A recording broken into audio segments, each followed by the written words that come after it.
यहाँ आप देख रहे हैं 23 क्वेश्चन नंबर है, इशू ऑफ डिवेंचर वाला चैप्टर है, जिसमें ऋण पत्रों का निर्गमन और शोधन।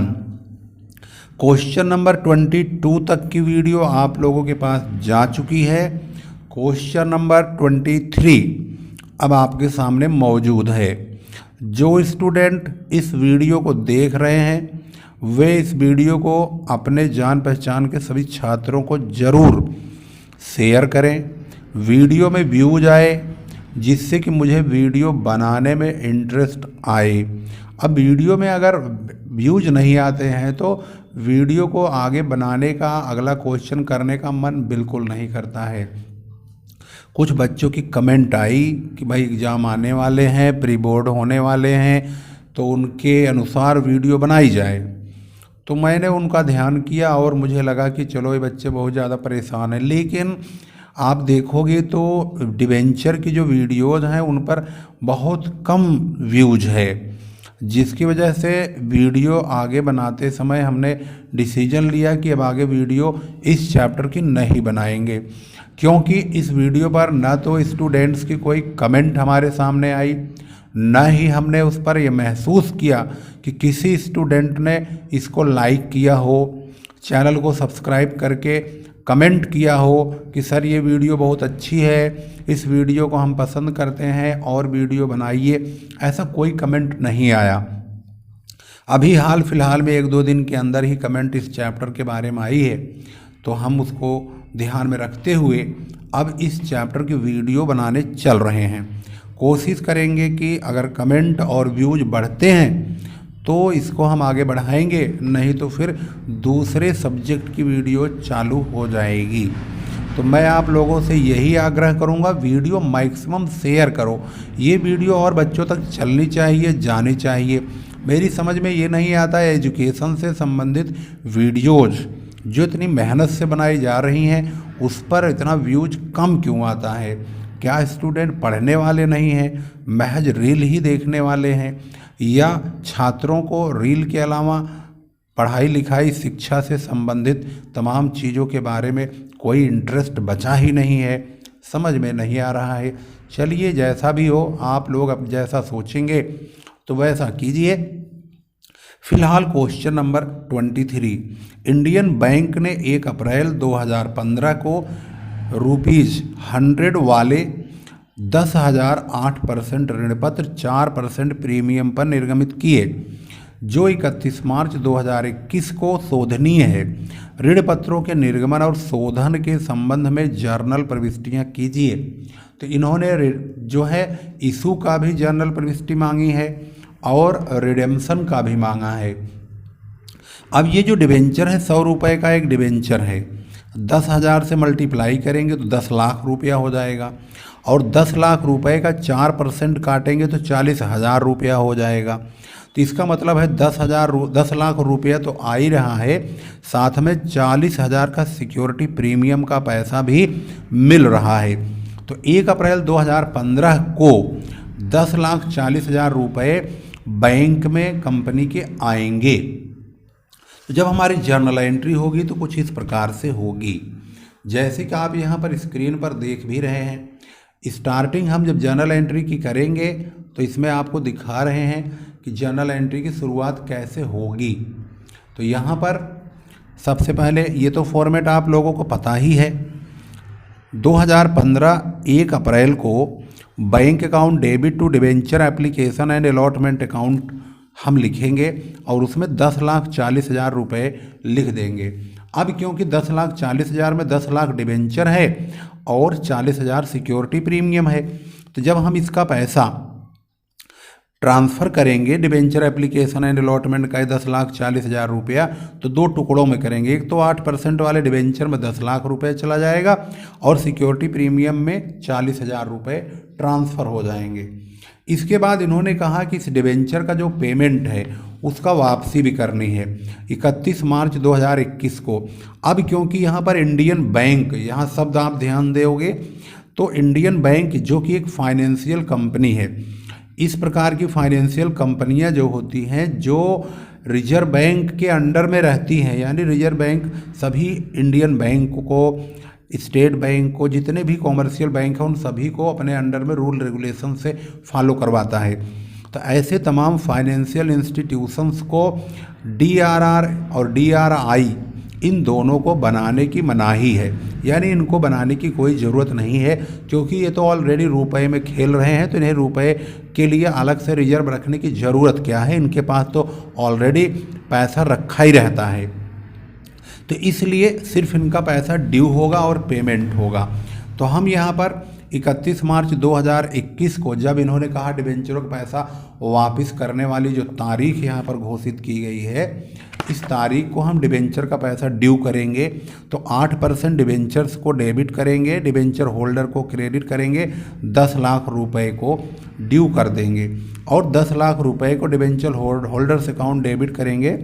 तो debenture holders account debit to bank account की जर्नल एंट्री करेंगे और 10 लाख रुपए का पेमेंट कर दिया जाएगा।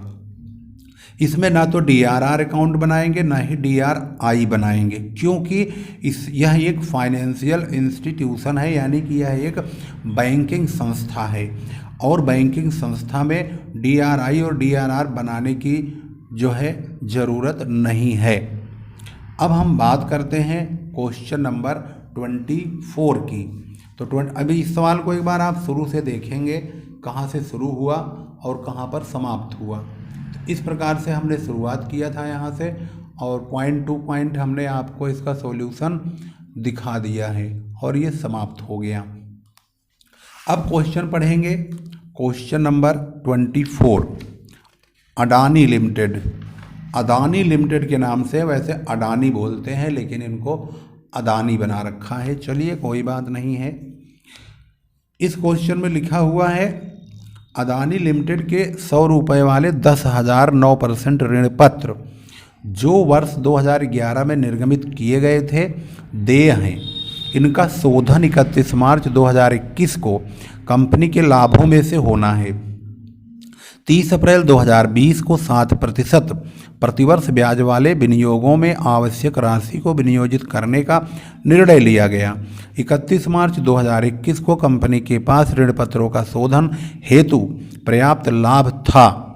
ऋण पत्रों के शोधन संबंधित आवश्यक प्रविष्टियां कीजिए। तो इसमें ये बात ध्यान रखना है, शोधन से संबंधित प्रविष्टियां करना है, जबकि इस वाले क्वेश्चन में निर्गमन और शोधन दोनों था। इसमें सिर्फ शोधन वाला है, यानी सिर्फ रिडेम्पशन ऑफ डिबेंचर की एंट्री करनी है।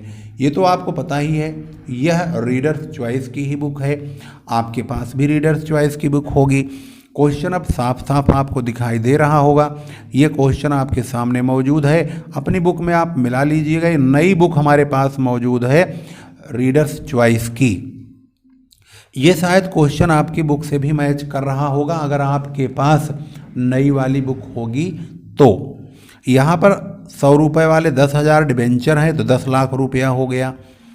इसका पेमेंट करने के लिए हमें क्वेश्चन में लिखा है कि यह निर्गमित तो 2011 में हुआ, लेकिन इसका शोधन 31 मार्च 2021 को कंपनी के लाभों में से होना है। तो ये बात ध्यान रखना होगा कि अगर हम 31 मार्च 2021 को लाभों में से पेमेंट करना चाहते हैं तो हमें 31 मार्च 2020 को ही डीआरआर अकाउंट में 10 लाख रुपए ट्रांसफ़र करना पड़ेगा, जिससे कि हम डिबेंचर का पेमेंट 1 साल के बाद आसानी से कर पाएँ। और 30 अप्रैल 2020 तक हमें डीआरआई में यानी डिबेंचर रिडेम्पशन इन्वेस्टमेंट में हमें डिबेंचर की फेस वैल्यू का 15% रिजर्व में, मतलब डीआरआई में डिबेंचर रिडेम्पशन इन्वेस्टमेंट में हमें ट्रांसफ़र करके उसे कहीं इन्वेस्टमेंट करके दिखाना होगा, यानी उसका हम नगद पेमेंट किसी इंस्टीट्यूट किसी संस्था में कर देंगे जहां से हमें ब्याज भी मिलेगा। और जब हमें डिबेंचरों का पेमेंट करना होगा तो हम डीआरआई को यानी डिबेंचर रिडेम्पशन इन्वेस्टमेंट को बेच देंगे, बेच करके कुछ ब्याज मिलेगा, बाकी मूल मिलेगा, तो हमारे पास पैसा हो जाएगा, हम डिबेंचर का पेमेंट कर देंगे। तो चलिए देखते हैं इसका आखिर हुआ कैसे है हिसाब किताब। सवाल को स्टार्टिंग से देखेंगे लास्ट तक। सबसे पहला क्या होगा कार्यक्रम, उस कार्यक्रम को आप ध्यान से देखिए। सबसे पहले नंबर पे जर्नल एंट्री, ये फॉर्मेट आपको मालूम है। सबसे पहले 2020 31 मार्च को हम statement of profit and loss account debit to DRR में 10 लाख रुपए ट्रांसफ़र कर देंगे, यानी हमने DRR अकाउंट मेंटेन कर लिया है और यहाँ पर हमने लिख दिया। अब यहाँ पर जैसे आपको एग्जाम में लिखना है तो मैंने शॉर्टकट में लिखा DRR यानी डिबेंचर रिडेम्पशन रिजर्व। हो सकता है DRR आपका क्लास का जो टीचर है वह इसको मान्यता न दे, हो सकता है वो कहे फुल फॉर्म पूरा लिखो। एक बार टीचर से कंफर्म करके दिखा लेना, वैसे DRR ही अच्छा लगता है शॉर्ट में, नहीं तो यहाँ से लिखेंगे पता चला ये आर पार हो गया, इन लाइनों को भी पार कर जाएगा, इतनी लंबी स्पेलिंग है इसकी। डिबेंचर रिडेम्पशन रिजर्व, बताओ ये देखो डिबेंचर मैंने बहुत छोटा छोटा लिखा है तब जाकर आया है, और अगर आपकी पेज जो है, आप पेपर का जो कॉपी है उसका पेज बहुत लंबा साइज का होगा तो आप पूरी स्पेलिंग सहित लिख पाएंगे, अदरवाइज नहीं। तो हमने सबसे पहले DRR अकाउंट में 10 लाख रुपए ट्रांसफ़र कर दिया, यानी कि हमने statement of profit and loss में से पूरा, क्योंकि उन्होंने कहा है कि सारा पैसा प्रॉफिट एंड लॉस से पेमेंट करना है, तो हम DRR पूरा प्रॉफिट एंड लॉस में से 10 लाख रुपए के बराबर लेंगे। अब 10 लाख का 15% होता है 1.5 लाख रुपया, उसका हम 30 अप्रैल को DRI बनाएंगे, डिबेंचर रिडेम्पशन इन्वेस्टमेंट। यहाँ पर DRI शॉर्टकट में होता है, इसको हम बनाएंगे 1.5 लाख रुपए से, इसके अकाउंट में बैंक से अपने ट्रांसफ़र करते हुए दिखाएंगे 1.5 लाख रुपए को, तो DRI भी बन गया। अब हम 31 मार्च 2021 को इस डिबेंचर का पेमेंट करना है।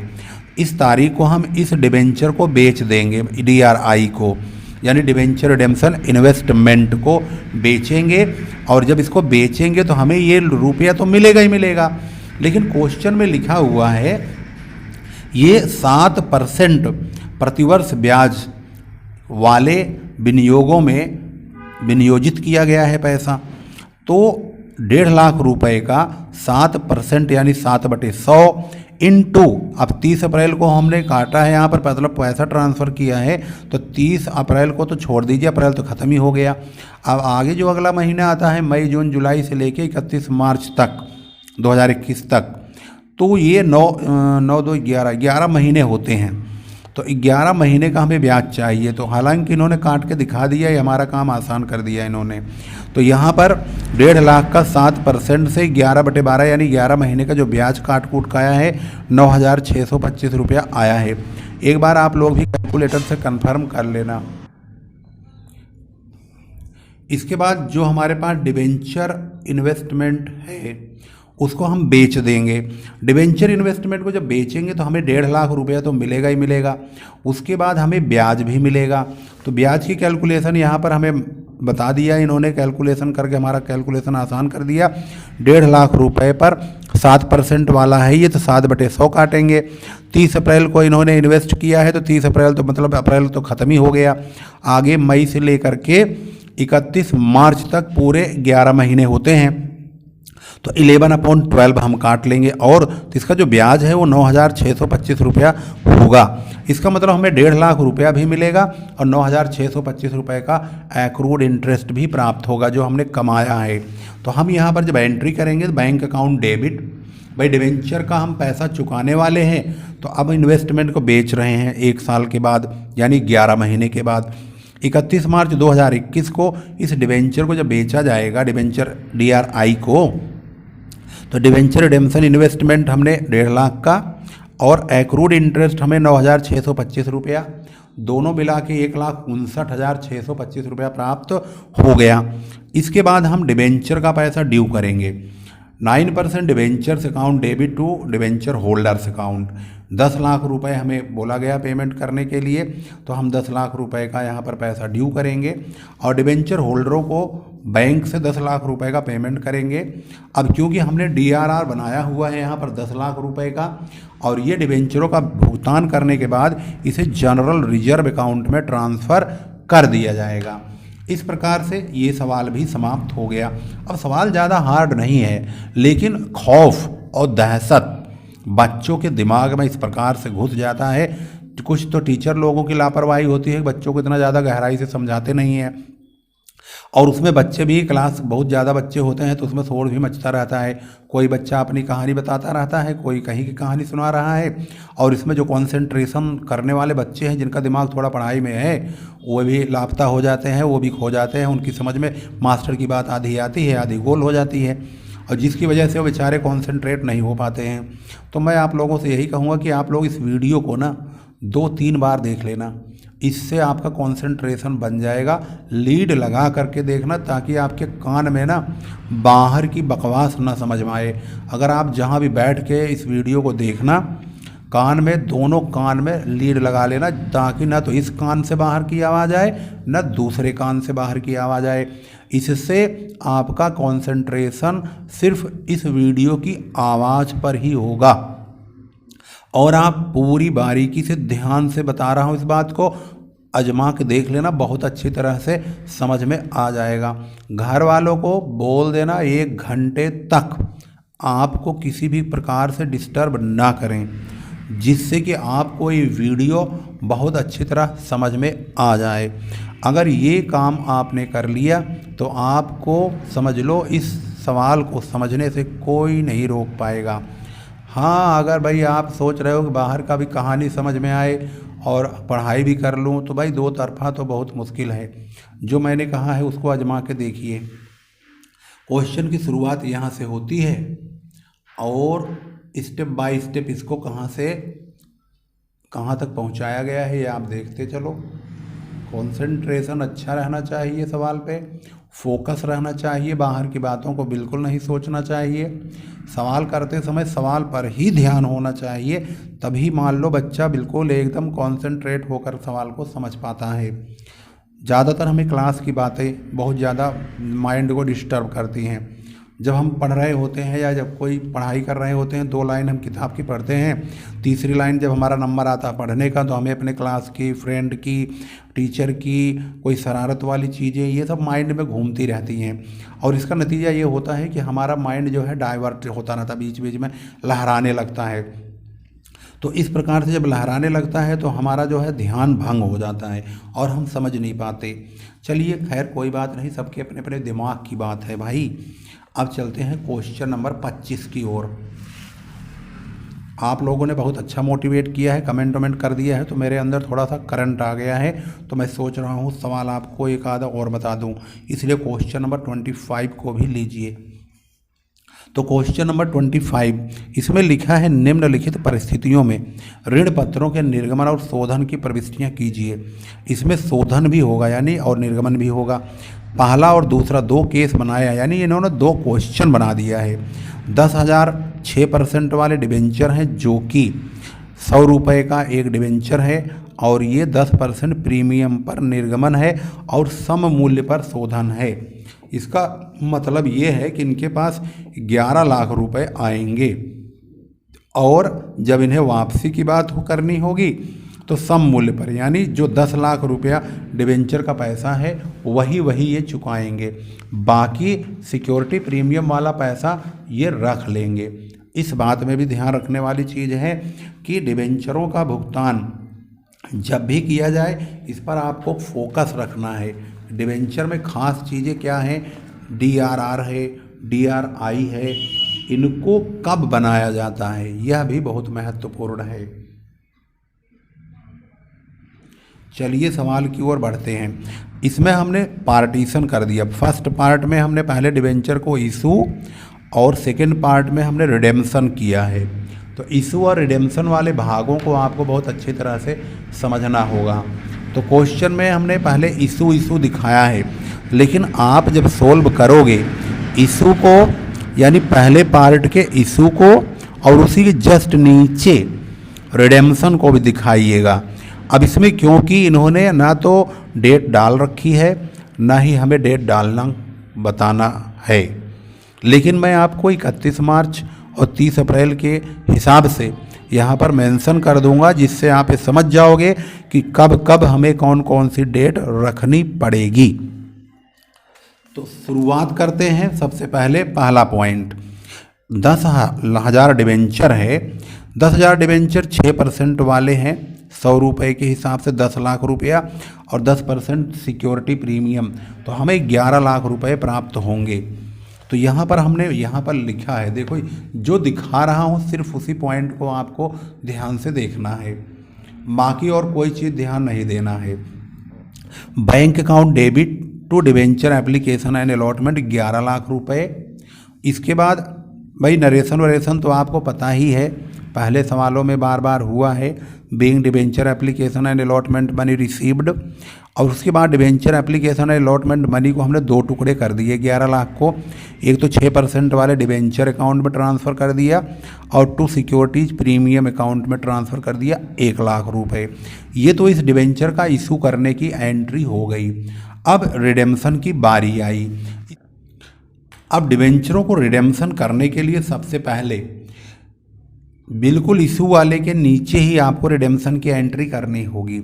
सबसे पहले statement of profit and loss account debit to DRR, यानी डिवेंचर रिडेम्पशन रिजर्व में डिवेंचर की फेस वैल्यू जो कि 10 लाख है उसका 25%, यार बार बार 15 ही निकलता है मुँह से, तो DRR में हम 25% ट्रांसफ़र करेंगे यानी 2.5 लाख रुपए 31 मार्च को, और 30 अप्रैल को DRI में हम बैंक अकाउंट से ट्रांसफ़र करेंगे, इन्वेस्ट करेंगे पैसा डिवेंचर रिडेम्पशन इन्वेस्टमेंट में 1.5 लाख रुपए, जो कि डिवेंचर की फेस वैल्यू का 15% होगा। ये ध्यान रखना, DRR 25%, DRI 15%। उसके बाद 31 मार्च को जब हमें डिवेंचरों का पैसा चुकाना है, उस तारीख में हम DRI को बेच देंगे। Bank account debit to DRI, अगर डिवेंचर का परसेंटेज इन्वेस्टमेंट के बारे में कुछ नहीं लिखा है तो हम फेस वैल्यू पर ही रिसीविंग कर लेंगे। इसके बाद हम डिवेंचरों का पैसा ड्यू करेंगे, debentures account debit to debenture holder पूरे 10 लाख रुपए, और उसके बाद debenture holder to bank debenture होल्डरों का पेमेंट कर देंगे। उसके बाद जो DRR बनाया है यहाँ पर 2.5 लाख रुपए का, इसको जनरल रिजर्व में ट्रांसफ़र कर देंगे, debenture redemption reserve account debit to general reserve.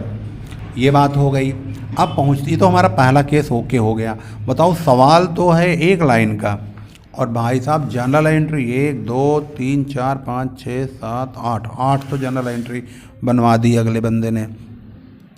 अब अगला पॉइंट है 50,000, 10% ऋण पत्र प्रत्येक 100 रुपये का है, 5% प्रीमियम पर निर्गमन है, यानी कि इनको 50 लाख रुपए मिलेंगे प्लस 5% प्रीमियम यानी 2.5 लाख रुपया और मिलेगा, तो 52,50,000 रुपये इनको प्राप्त होंगे।